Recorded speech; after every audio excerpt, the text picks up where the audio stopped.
Susanna, welcome to the Femsplainers. Well, thank you. You're coming to us from New York, is that right? I'm in Martha's Vineyard. I stayed here a few days longer to be with my daughter and two small grandchildren. Oh, that's very nice.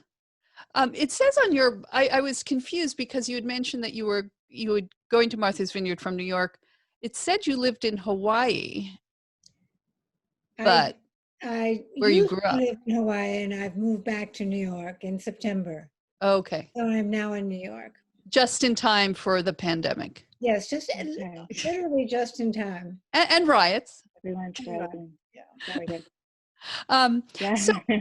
So Caitlin and I were talking about the book before you joined us, and we're just gripped by it. Caitlin is in Los Angeles, and you grew up in California. Caitlin, you grew up in LA, correct?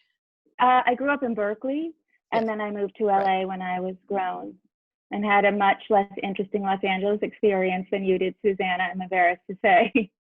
Well, I think mine was, excuse me, it was, since writing the book and since having to talk about it, I realized how much of my life was what is now called reactive.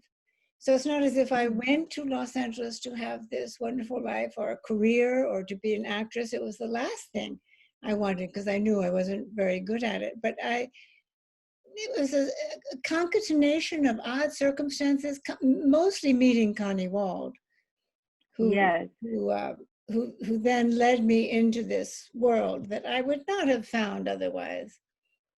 Well, let's set this up a little bit. So you grew up in Hawaii, but you left at 17. Your mother died when you were 10?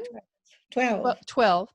And then your father remarried to a Disney level classic evil stepmother, it sounds like. And you were like one of 5 children, but you had this somewhat carefree childhood, if one can even call it that. It's sort of cliche. But then this trauma, this terrible trauma happened to you. And then you left and you went to Philadelphia and you lived with your grandmother and aunt. And then somehow you were obviously a very beautiful young woman, and you just found yourself first in New York and then in LA. So tell us a little bit about that journey.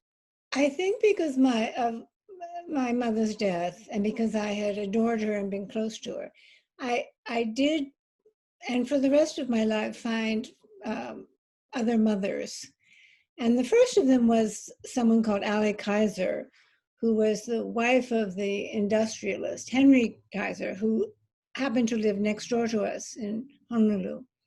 And she had always been kind to me, and I was friends with her son, with whom I went to school. But when my mother died, she took a particular interest in me.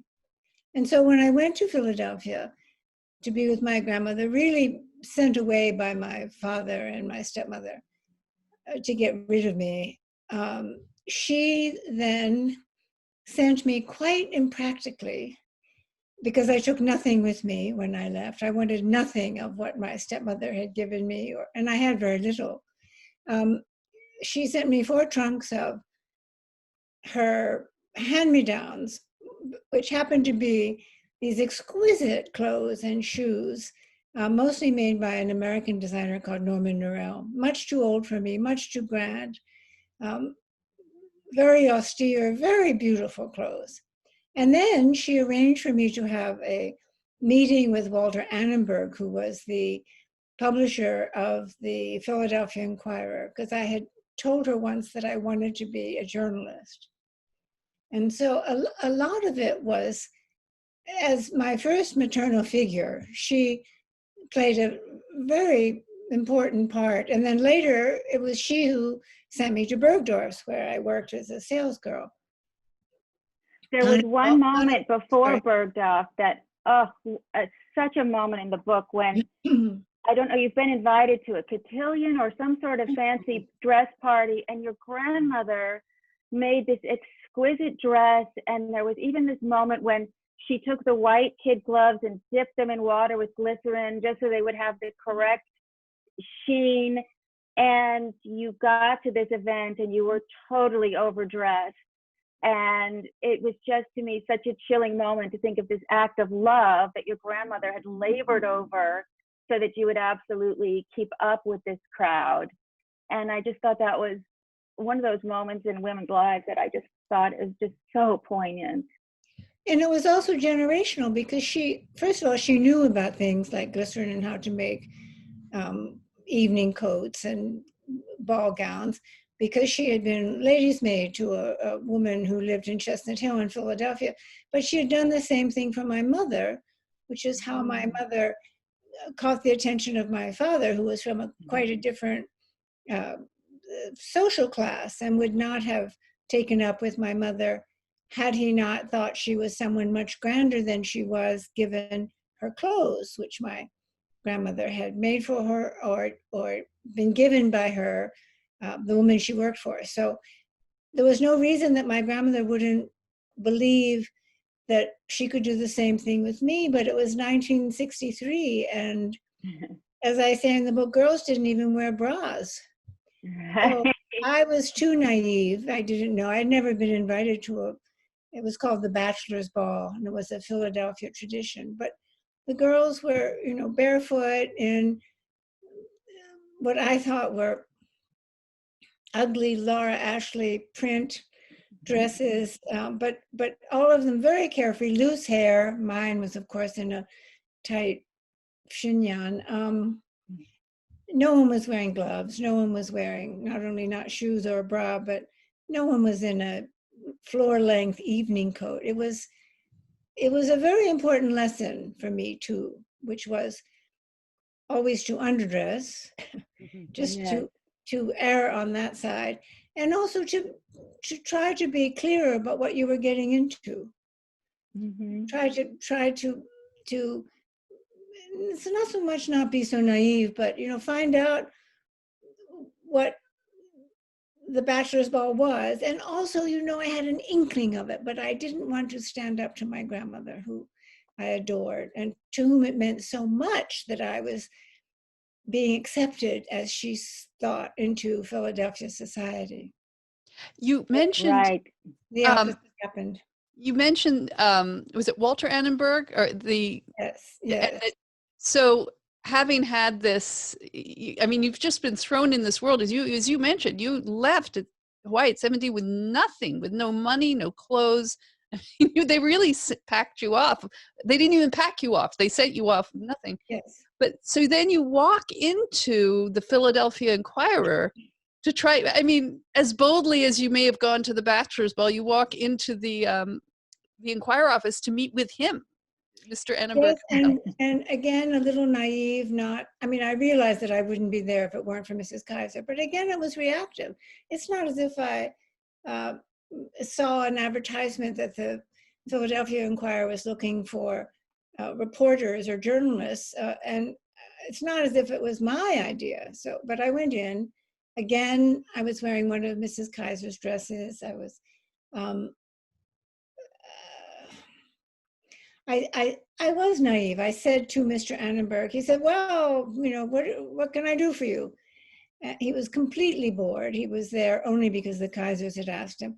And I said, oh, well, I would like to be a reporter. I mean, with not much consideration of what, I hadn't been to college. I was 17. So he said, looking at his watch, oh, fine, kid, come back Monday, you have a job. And when I returned Monday morning, the job was as a classified ad taker in a room full of older, unionized, not particularly friendly women, to the 17-year-old girl in a fancy dress coming in that had been, just dropped there by Mr. Annenberg, which they must have known. They probably thought you were his mistress or something. Yeah. And then, but then you left there, and before we go to Hollywood, you just had your stories of working in Bergdorf Goodman finally made sense to me from the old movies. I've been watching, of course, in quarantine, a lot of old movies, and how fancy women used to shop. That they would go to these stores and girls would parade clothes by them. You wouldn't just go through racks or wander. It seemed so glamorous. But it was also treacherous, and you worked there. It was also very snooty because it was a way of maintaining its exclusivity. It was the most expensive and the best department store, not even a department store, because it just sold women's clothes and accessories. And it was famous amongst, again, a certain class. And when you walked in, there were no clothes on racks. You didn't push hangers aside to see what you wanted. You were approached by a rather intimidating older saleswoman, always in black, who would peremptorily demand to know what you wanted. It was quite intimidating. Excuse me. But I was sent to the top floor where there was a little boutique, tiny, barely, I mean, the size of a bedroom, maybe, small bedroom, that was adjacent to the beauty salon. And there were 4 or 5 girls and another mother figure called Mary Douglas. And we did what is now called personal shopping for the women who were in the beauty salon. And so I was able to roam through the entire store, which of course I loved. And so someone would say, oh, I need 6 pairs of stockings, or I need a bathing suit, or I need 4 cashmere sweaters in these colors. Can you get them? And so I would go on my rounds. I loved it. You know, that section of the imperious saleswomen at those level of stores, and this is a big step down to be Altman, but still, I remember when I was going to my prom, I was in New York for this fluky thing. I'm from California, but somebody told me the place to go was 1979, that I should go to the Altman's, and there I could get a prom dress. And I remember sort of finding the place that there would be these kind of dresses, and the saleswoman sort of looking at me and saying, you know, you need to go to upstairs where it was all of these sort of remnant things or last chance sale items. And it was just like, you know, I just wasn't deemed the sort of person, you know, I was young, but it was just, no, we don't need you on this floor with your prom dress. It was very strict, all of that. It's changed, of course, now, as it should have and would, you know, eventually. But I say, too, in the book, it was one of my early, very clear lessons in class distinction. Working behind the scenes, too, because a lot of the women who worked there and men were Cuban refugees and who had, according to them, better lives. They weren't salespersons.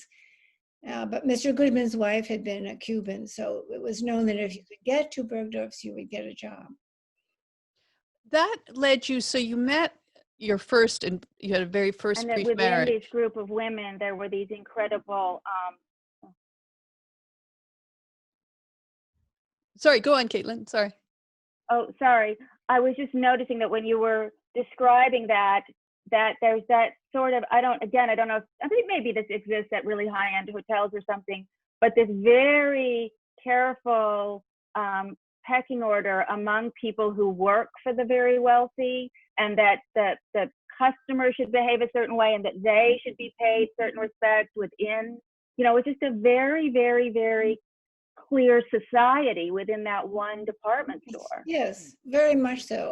A metaphor. Yeah. Yeah. So you went from there.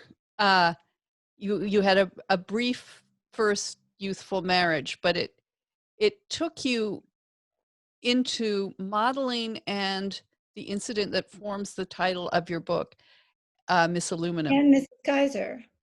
And again, but I was interested that you chose that incident or that moment in your life to be the title of your book.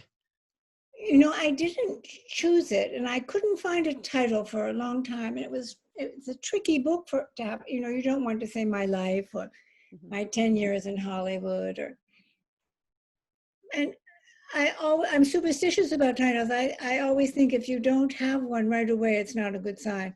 But my editor, Jonathan Galassi, read it for the first time and said, "Oh, well, of course it's called Miss Aluminum." And he also chose the cover, which both of which surprised me. And I saw that he was right, that it was humorous, self-deprecating, again, a metaphor, because a lot of my, aluminum it's not quite tinfoil, but it's not steel either. It's not an inferior metal, but it's a what's the word when it's an alloy, isn't it? Yes, exactly. And so I thought, and it's used for shaping other things, but it's not strong enough. You don't have aluminum houses. And I thought, yeah, that's a very good title. I was a Miss Aluminum in that sense. Although my actual reign as Miss Aluminum was only published a week. Well, explain briefly what that was. But this was part of your, obviously, and this led you into modeling, but in that whole sort of below the supermodel, just that kind of world of the 60s where you'd go to car shows and just stand there like a pageant contestant. And also the cover was taken for an advertisement for Max Factor, and for a while, a year maybe, I was the face of Max Factor. And of course you were not given a contract, or you didn't even use Max Factor makeup, or have anyone make you up. You just showed up, and I think you just got your average, your normal hourly fee, which was not very much, maybe $50 or something. So it was all on the lowest would have been, say, catalog models. That was considered not.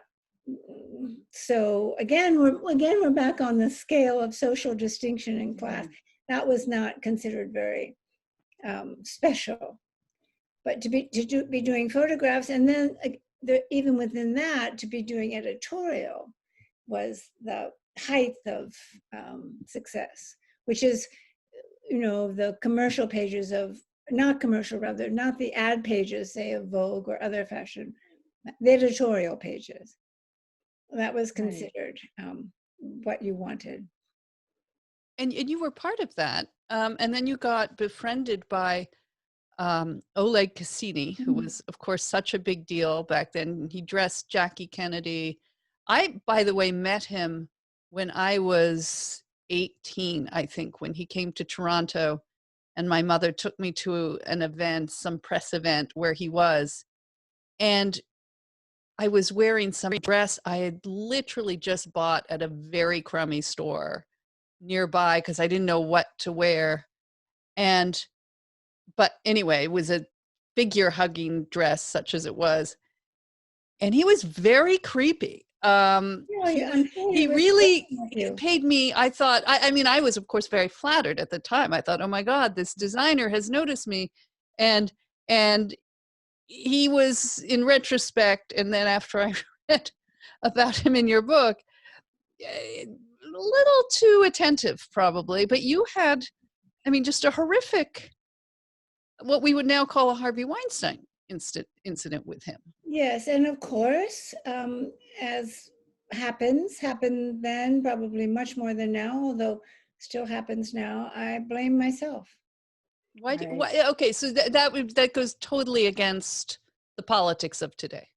Yes, although there was an article in the New York Times or the Washington Post, I'm not sure, maybe 2 months ago, in which it wrote about a survey that had been taken in colleges, Yale, Dartmouth, all kinds of colleges. And the result was that 60% of respondents said that they would not report a rape or a sexual assault. And I was very shocked by that. That was a few months ago, 60%, more than half. So at least we have the 40% who would, which we may not have had when I was, when it happened to me, but it never, I knew that to go to the police because he was famous and because he was rich and because he would fight it, that I didn't have a chance. I mean, he would just say I was lying or, you know, try to entrap him, or who knows what he would say. He would say it never happened. But you that said, I I mean, made he it. Well, really what was burst most in on you. insidious? Sorry. Well, I was just saying what was most sort of insidious about it was that afterwards, he sort of then did go and help you to further your career. And it was sort of a sense that, yes, you've done this thing, and then I will, you know, show up and give you, you know, some more work or something afterwards. No, He was sort of friendly. I don't think it was compensatory. I think what happened was, although I'm not sure, he needed 10 girls and he only had 9. But again, Right. in the book, it didn't matter if he only had 9. Nothing, you know, none of the play girls even had a line of dialogue, I don't think. So it didn't signify. Why did he ask me? Did he feel? This is for a movie specified that after he raped you in a hotel room, he then, as Caitlin says, he then calls you and he's doing the costumes for a movie. Yes, and a terrible movie, a kitsch cult film now. It turns out people do know about it. One of the series of the Matt Helm books with Dean Martin, you know, really a silly movie. But he was doing the costumes, and there had been a publicity campaign in which he would go around the world with his clothes and pick the girls who could be the sleigh girls who were Dean Martin's bodyguard, and in the most preposterous costumes you ever saw. So this happened maybe a few months after the rape in the hotel, and it had a lot to do with getting away from my first husband. It had to do with my having no money, and I had rationalized it somehow so that I could do it and not be find a way not to be compromised. And I did manage to do that. I mean, I don't think I ever spoke to him. Maybe in a cursory way, I'd have to say good morning or hello, but I was never alone. How much did the trauma of that rape go on to affect you? I know that prime trauma was what happened with your mother, but did the rape also layer in another layer of trauma? You know, as I said, the trauma was internalized. I mean, in other words, the blame. I thought what he did was horrible, of course, evil, but I really blame myself. Why did I let him in? Why did I not ask him to leave? Why didn't I not fight harder? Why, again, did I not report it? Why? I blame myself. So the trauma was about, as it was with my mother, my failure, in this case, to protect myself. The failure with my mother was that I couldn't protect her. So that enhanced a feeling of, you know, not just failure, but an inability to make things okay, to be safe, an inability to be safe. But caused by myself. You use this word reactive. You've used it a couple of times. And in a sense, it's like you were reactive to this incident, but it sort of floated you some way into the Hollywood world, and then you moved to LA and then found yourself in the thick of the center of it, but not through, it seems, any effort on your part. You just somehow got into the thick of it.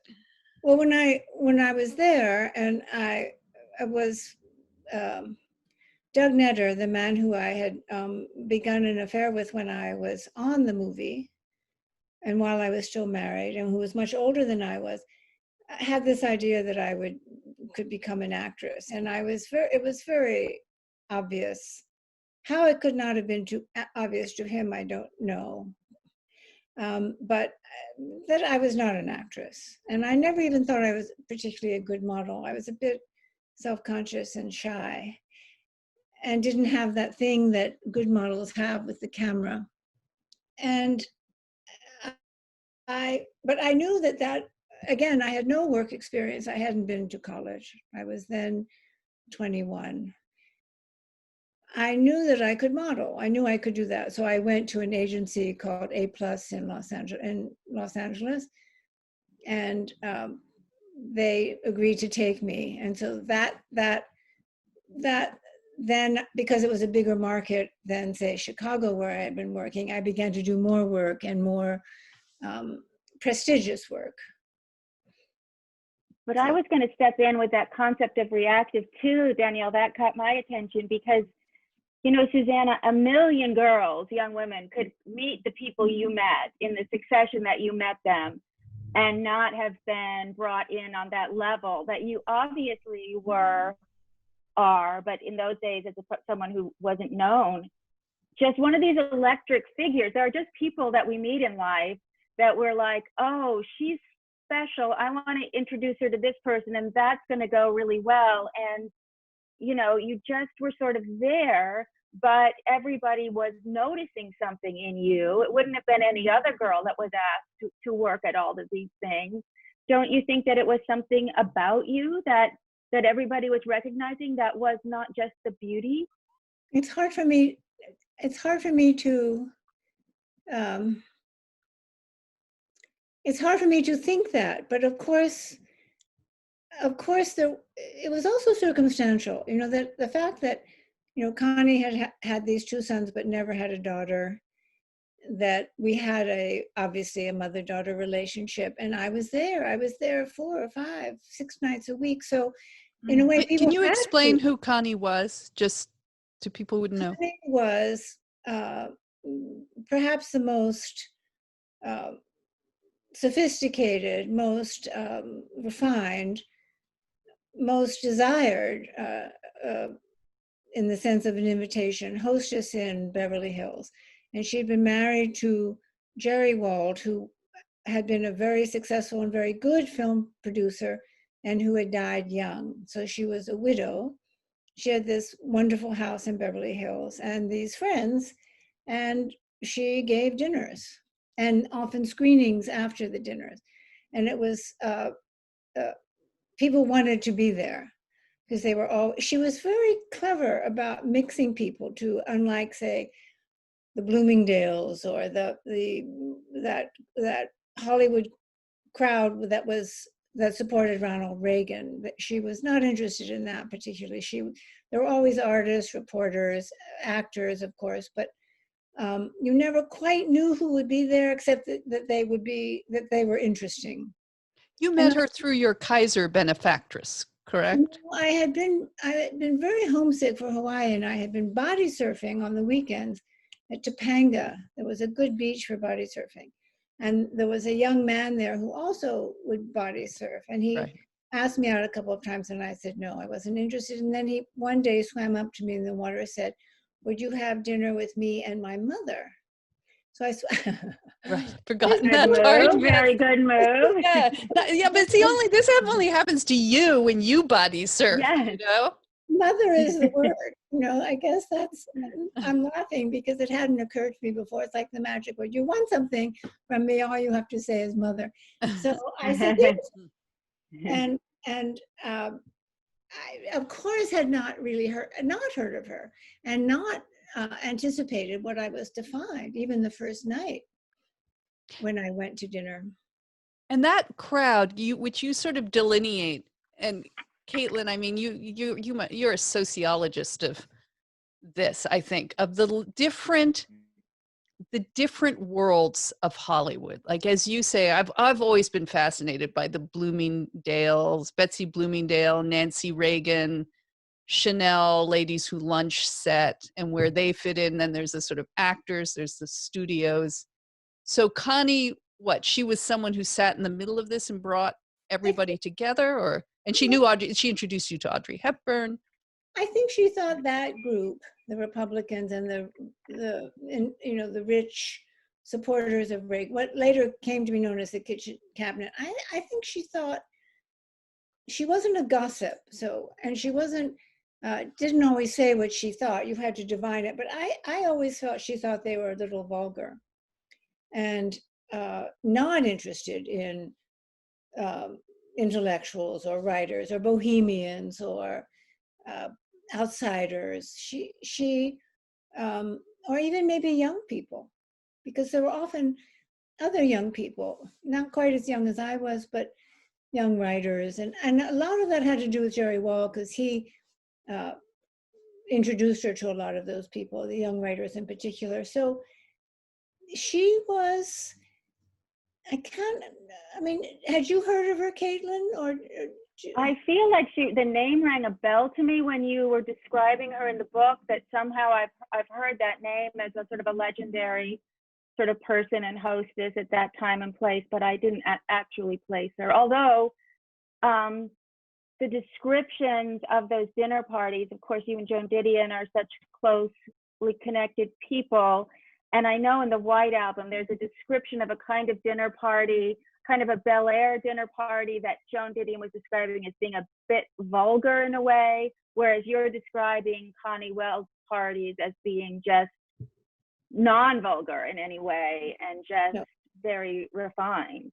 Also, she was quite original. I mean, the women in that other world would be wearing galanos and have important jewels, and their hair. I remember there was a hairdresser called Julius, who I think did Betsy at Bloomingdale's and other women's hair every morning. He made his rounds.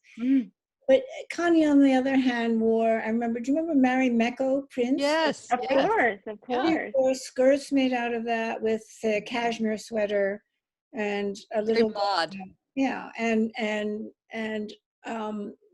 Kenneth Lane fake, costume jewelry. And she was original. She just was. She had been a Clara McCardle model, who also was a rather original designer in the 40s and 50s. And she was quite beautiful, although she had snow white hair by the time I met her. Can we just go through some of the names of people that you met and just give us your quick thoughts or descriptions of them? Yeah. One of them, and you would go on to marry this production designer, and thus lead you ever further into the Hollywood world and on movie sets and locations. It was a different world. Right. Connie's world, very different. But through these, you met these famous people. At Connie's, though, you met Audrey Hepburn several times. Yes. And what the story I found hilarious was the most important advice that would be life-changing, that she was going to give that to you. Well, I almost took that out of the book, because I didn't want to make myself sound superior, or that I was making fun of her, which of course I'm making fun of the situation. I'm making as much fun, I hope it is evident, of my own eagerness to hear what she has to say. But I left it in. She was very sweet, very gentle, but she was not too smart. And she did say to me, I have something to tell you that will make all the difference in your life. And then forgot to tell me, was interrupted, couldn't. And I kept trying to meet her on the stairs, because I was there often during the day too. And she stayed there with Connie whenever she was in town. And then finally, she said to me, oh, yes, what you must always wear hose the same color as your shoes. And then off she went. That is, to me, that is kind of life-changing. When you think about it, it's true. Yes, especially not black tights with white shoes, or things that I might have done. I don't think I ever did that, but she did. It did make me stop to think, and I think of it now often when I'm getting dressed, and it makes me smile. You also became close with the Didions, which is both how Caitlin and I had sort of heard about you and entered your universe a bit.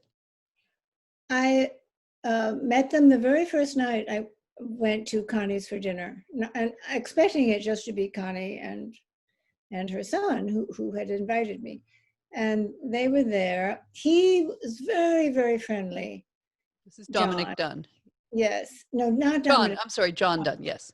And probably curious about who I was. He had that kind of curiosity, which she didn't really have. She was much more.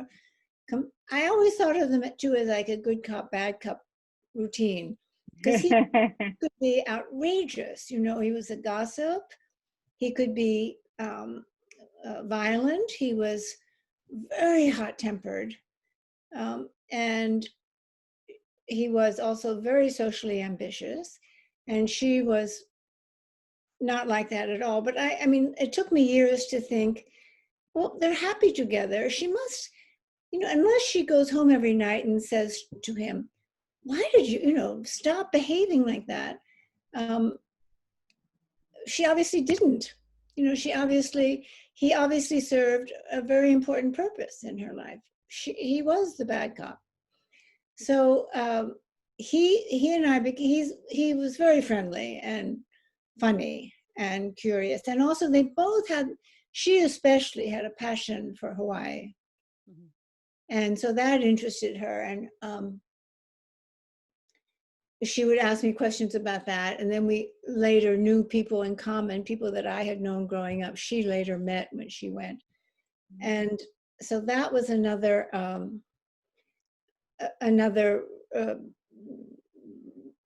way that she was interested in me. But, you know, again, when I was asked to go and stay at their house, there is an aspect of it, which sounds maybe that I'm not taking full responsibility for my own part in it, but I was available.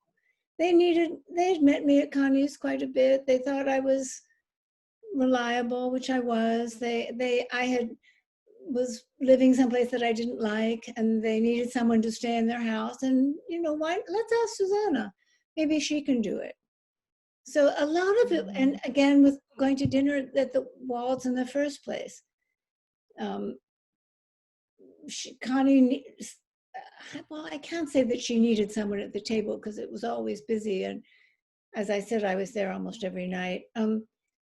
But when I went to stay at their house, and then when they came home, they asked me to stay on. That was when our friendship became something more complex and more profound.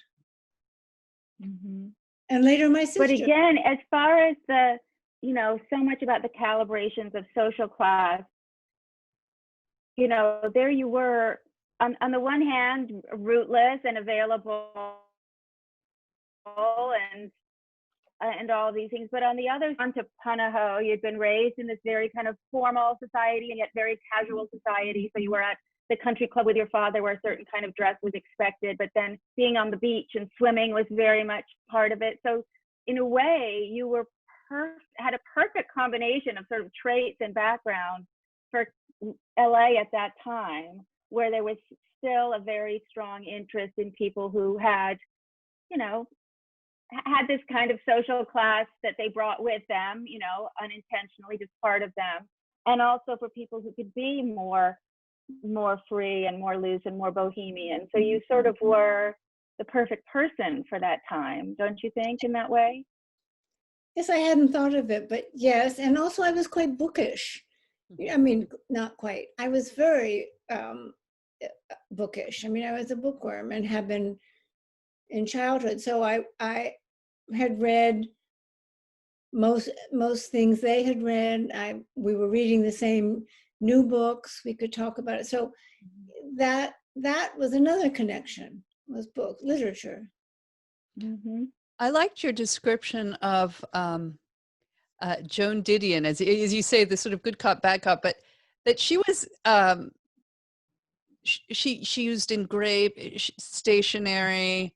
She ran her house very meticulously, but then for breakfast she would come down in dark glasses open a fridge and have Coke and salted almonds. And a cigarette. Bar nuts, a cigarette for breakfast.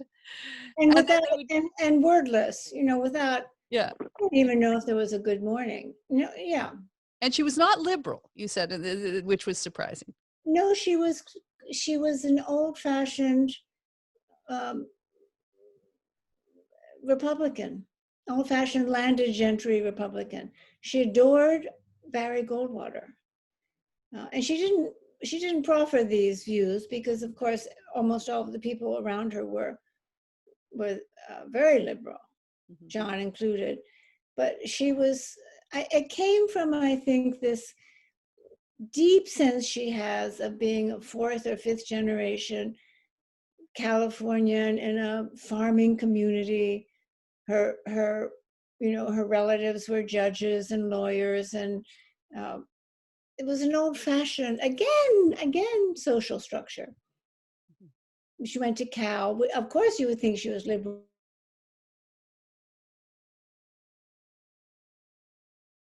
Cal in the 50s wasn't so liberal. No, she was in a sorority.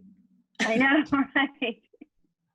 I said, but you know, one of the things that I, you know, and you're her friend, so maybe you can comment to this, but I obviously you can, I can't, but I always think there's an aspect of Joan Didion that people don't take her seriously when she's writing over and over that I don't process experiences the same way. I don't hear things the same way. I'm a little remote. I'm a little reserved.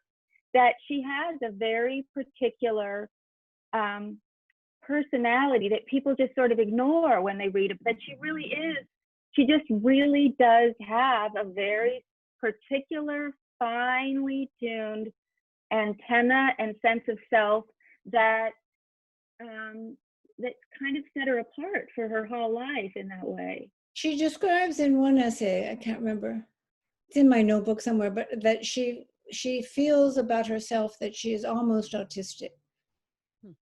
Yes, I remember that, exactly. Do you think that was an accurate kind of feeling for her to have?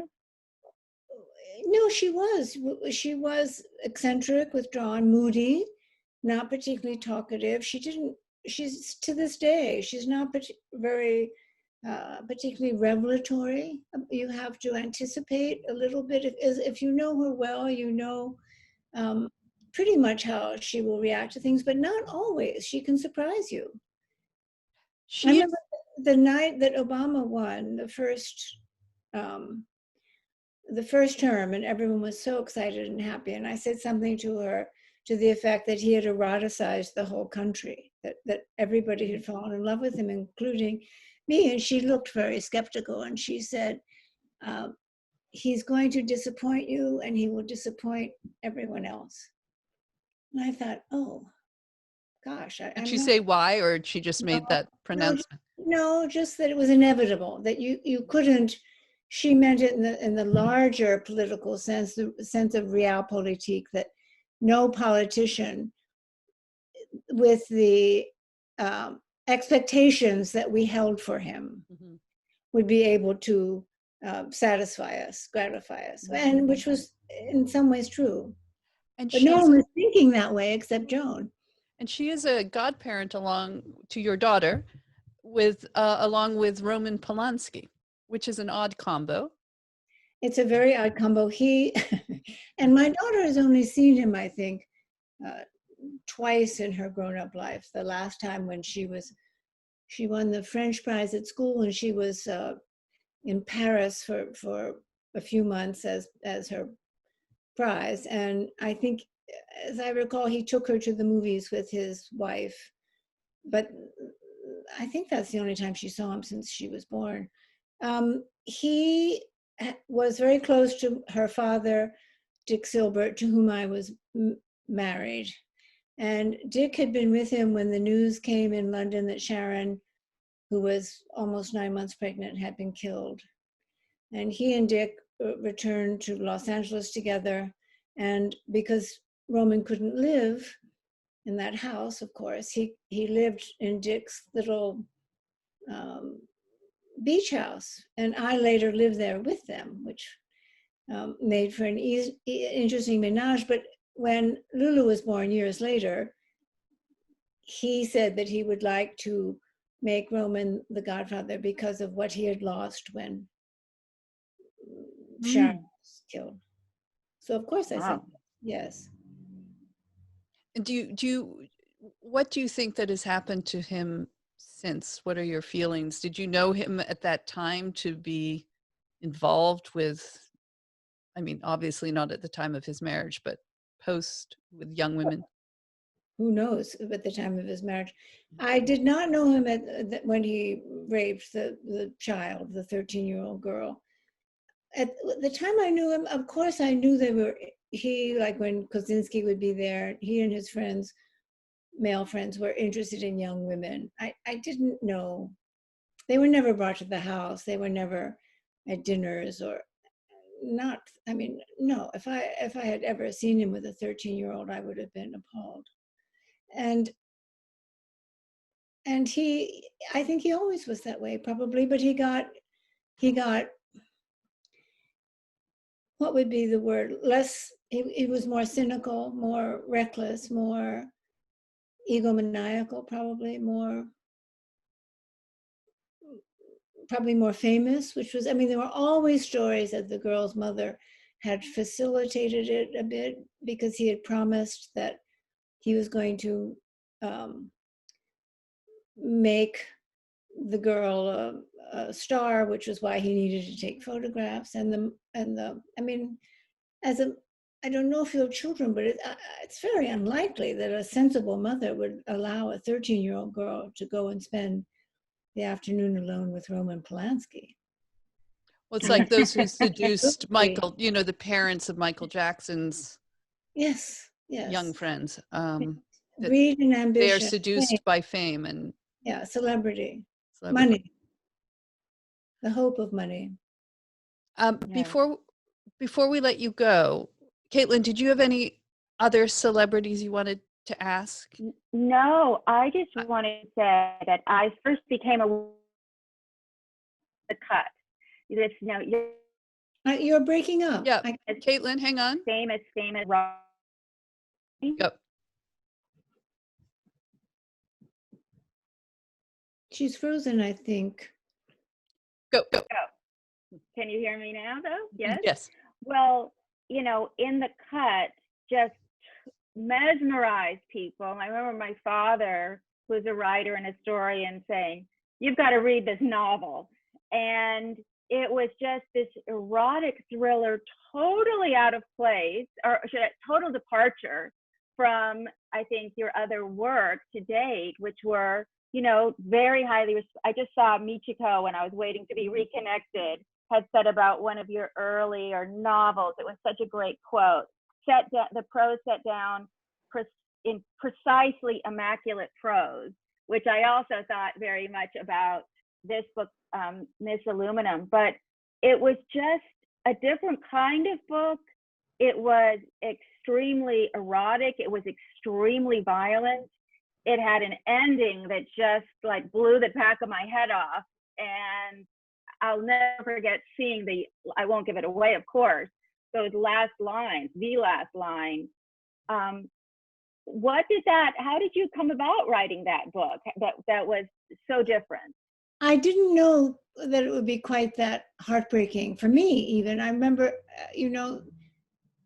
I never intended, again, I don't want to give it away, for it to be that ending. Never occurred to me.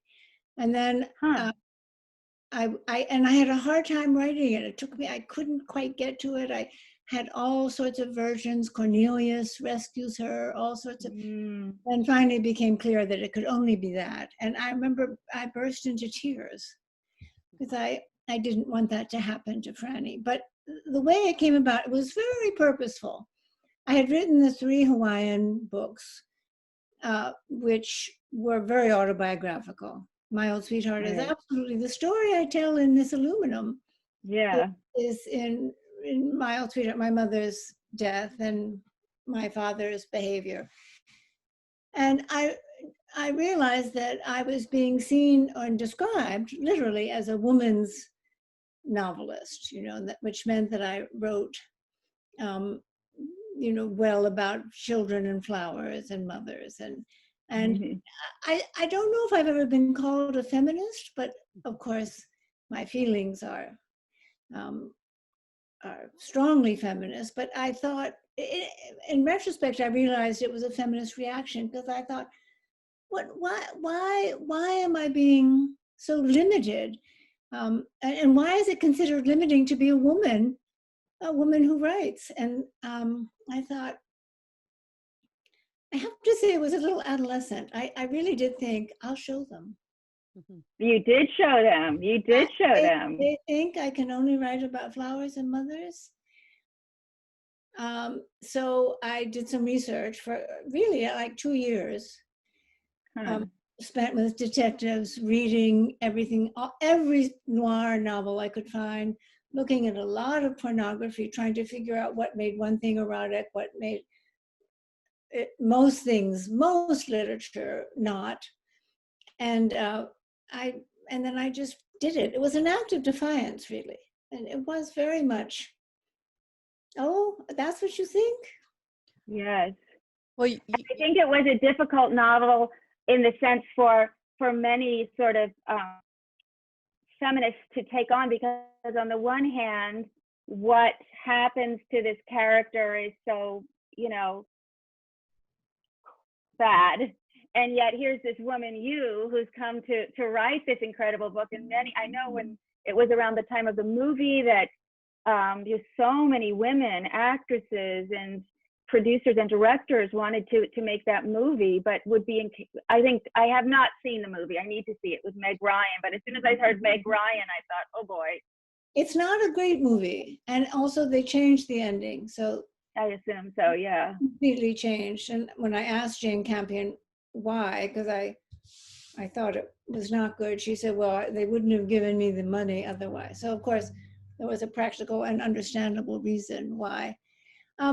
It also came out from, there's another book I wrote called The Big Girls, which is about women in prison. And it came from I spent years as a volunteer teacher in prisons. And you mentioned that brief in passing in Miss Aluminum, yeah. The character in The Big Girls is a woman who has been put in prison for killing her children, most likely in postpartum depression, which of course was not recognized as a psychosis. And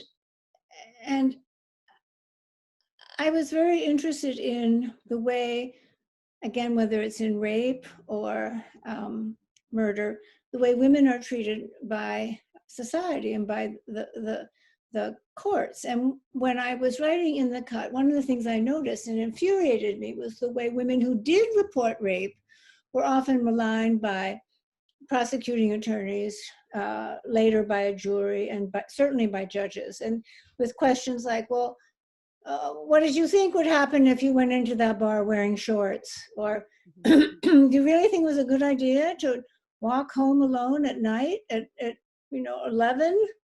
And I found that enraging, because when I was younger, I was very much of the attitude, again, defiant, that women should not be held responsible for men's actions. Right.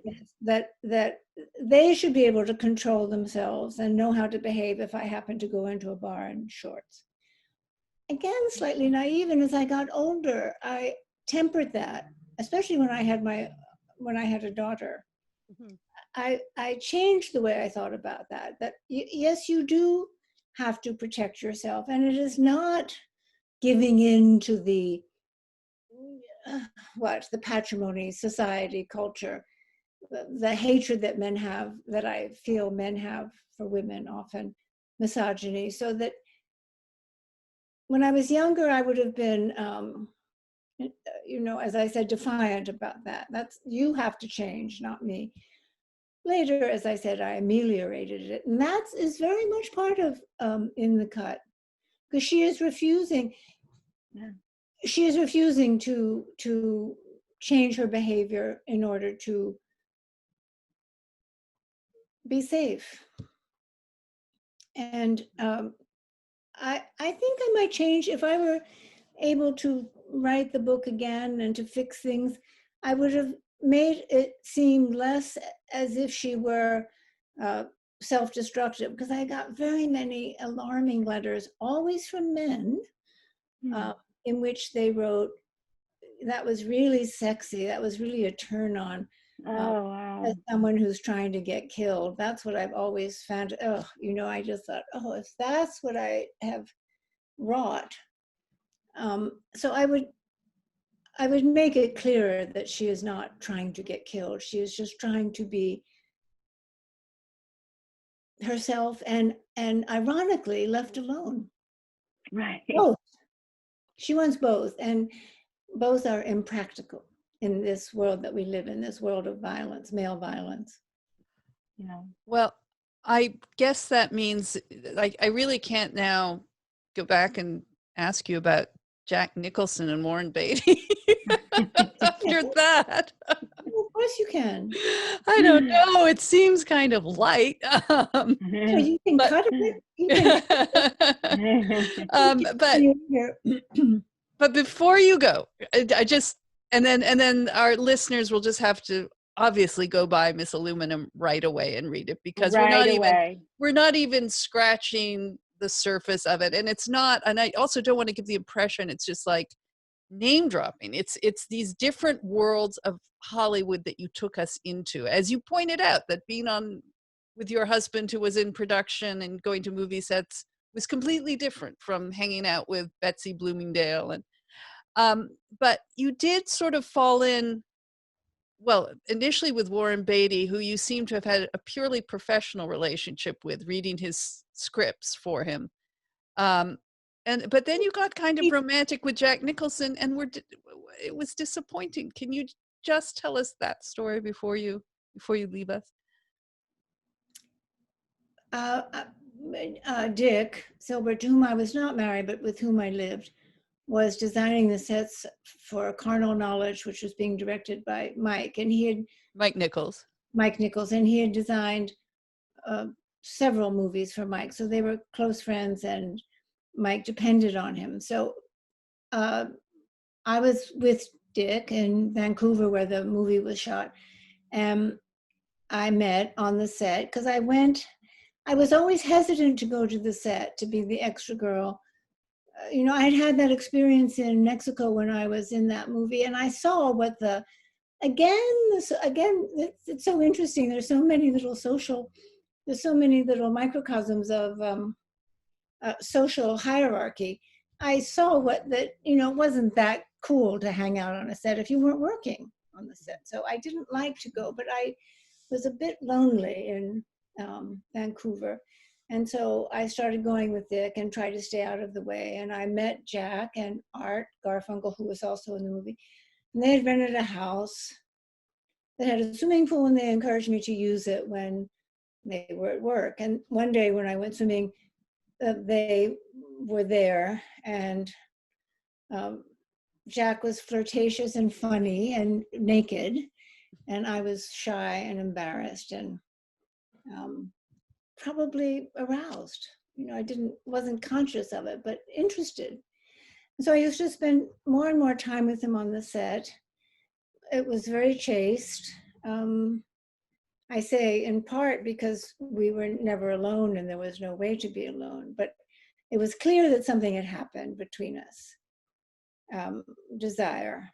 And he asked me if I would become his script reader as a way to see one another when we returned to California. So I said, yes, of course. And so in order to see him alone, rather than take the scripts to the office, which would have been the customary routine, I met him at his house. He would pick me up. And we did become lovers. And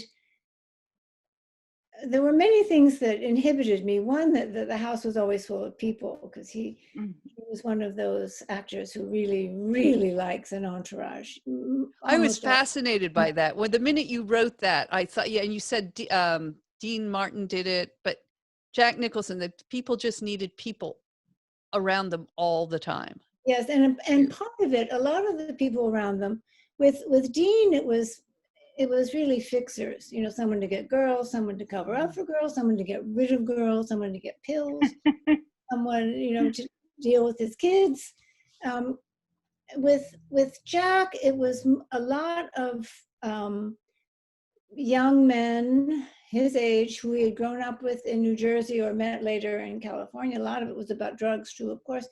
But I always felt it was a way to hold on to what he thought, and I'm sure which were indeed his roots and his, you know, he was being a good guy. He wasn't being, he wasn't acting again another social world. He wasn't, he didn't patronize or neglect or reject the people he had grown up with. In other words, himself he had been in a working class Irish Catholic family in Neptune, New Jersey. So he was still, you know, one of the boys.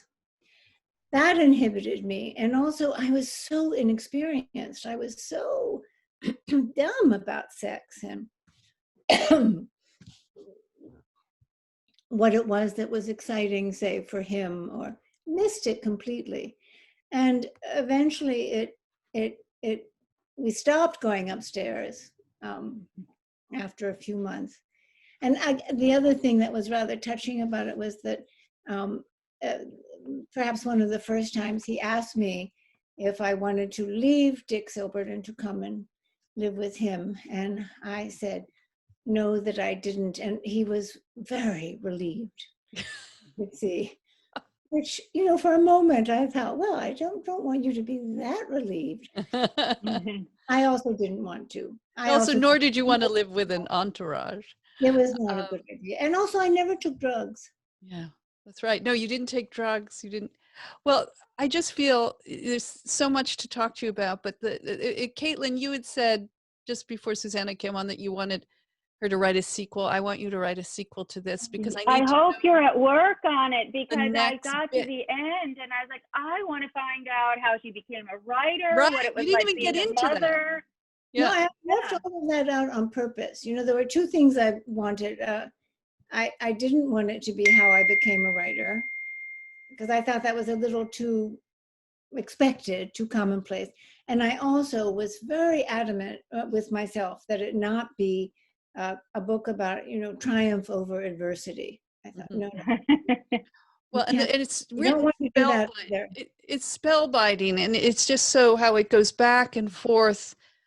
Your mother is like a character, but we never really know her, which is in a way must be how you feel, having lost her so young, and the flashbacks to Hawaii, and then just this observer of that world is so fascinating, and just such a great book. And yeah, and we've got a summer before us, probably going to be quarantined a lot, so we have 7 novels of yours now to yes, we have to have a Susanna Moore reading circle now, so we can read everything. Right. One more thing I wanted to say, which was important, which was that I did not want to write about my childhood. You know, first of all, it's been with me a long time, and the suffering and the grief. You know, I still wake up and call out my mother's name as if I were in the room, and she died 60 years ago. So I didn't want to write about it, and I felt I had written, obviously, My Old Sweetheart is very much like the story I tell in Miss Aluminum, but so I didn't write about it. And as I was writing the pages that are not to do with my childhood, I realized that my my behavior and my decisions were so seemingly aberrant and irresponsible and even neurotic and self-destructive. And, you know, what was this girl doing that you could not leave out? I could not leave out her early history, because otherwise her behavior was inexplicable, and also unlikable, you know, not sympathetic. I don't know if it's sympathetic now, but I was surprised by that. I thought, oh, you have to include it because it explains why you did certain things. Right. No, it's magical. It's passages about the day. toward the very end, when you get into the day your mother died and you and your siblings being dropped off at the zoo. Oh, Caitlin, I lost you again. I lost you, Caitlin. Yes, you lost her during great compliments, which no one ever wants to. It's like Audrey Hepburn. Yeah. Okay. Okay, so it looks like we lost Caitlin to audio and Zoom issues, but it's just been wonderful to meet you virtually, Susanna. And yes, we don't mind if you write a sequel that also talks about you becoming a writer, because that after this years of what you say reactive, that you did at some point decide to take charge of your life and your writing, and you sort of hint that at the end where you, well, I won't go into it so people can read it, but becoming your own woman. And that is, I appreciate you don't want the cliches of triumph over adversity, but it's the way you write is so beautiful, and it is certainly a story I want to keep going. I want to hear more. Thank you. Thank you very much. It wasn't easy, and that was the first step.